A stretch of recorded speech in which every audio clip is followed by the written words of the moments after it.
দলিল যার জমি তার আইনটি বাতিল হচ্ছে, ভূমি মালিকদের এখন করণীয় কী?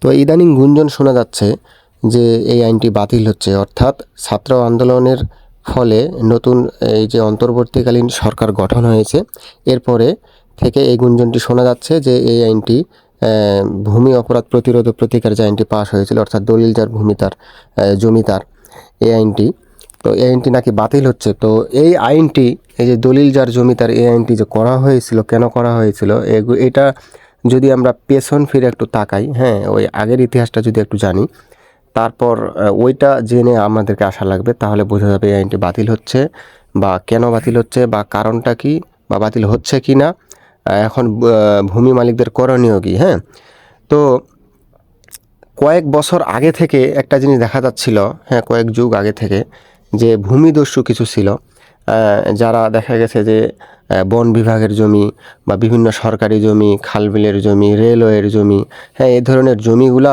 দখল করে তারা বিভিন্ন ব্যবসা করত। ঠিক আছে, এমনকি আপনারা শুনে অবাক হবেন যে বসুন্ধরা গ্রুপের মতন গ্রুপও এ ধরনের অনেক সরকারি জমি দখল করে তারা ব্যবসা করত। হ্যাঁ, এমনকি তারা প্লট আকারের এগুলার ব্যবসা করত।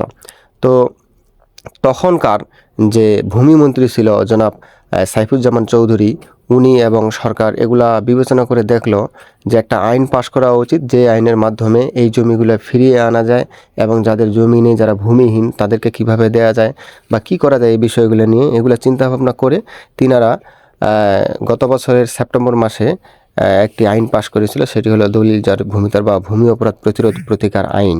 তো এই আইনটি যথার্থই ছিল, তবে বর্তমান এই ছাত্র আন্দোলনের পরে জনাব ডক্টর মোহাম্মদ ইউনূস সাহেবকে প্রধান উপদেষ্টার দায়িত্ব দিয়ে এই যে অন্তর্বর্তীকালীন সরকারের সৃষ্টি হয়েছে, ইনার সময়ে এখন ভূমি উপদেষ্টা হয়েছেন হাসান আরিফ সাহেব। উনি এখন এই বিষয়টা দেখতেছেন যে এই আইনটা কিছুটা পরিবর্তন করা উচিত বা কিছুটা এই আইনটা নিয়ে উনি একটু গবেষণা করতে গিয়ে দেখতেছে যে এই আইনটা মূলত ঠিক আছে, হ্যাঁ, এই আইনটার প্রয়োজন আছে, হ্যাঁ, প্রয়োজন আছে, তবে যার কারণে ওনারা পুরোপুরিভাবে এই আইনটা বাতিল করবে না। হ্যাঁ, এটা হলো আসল কথা।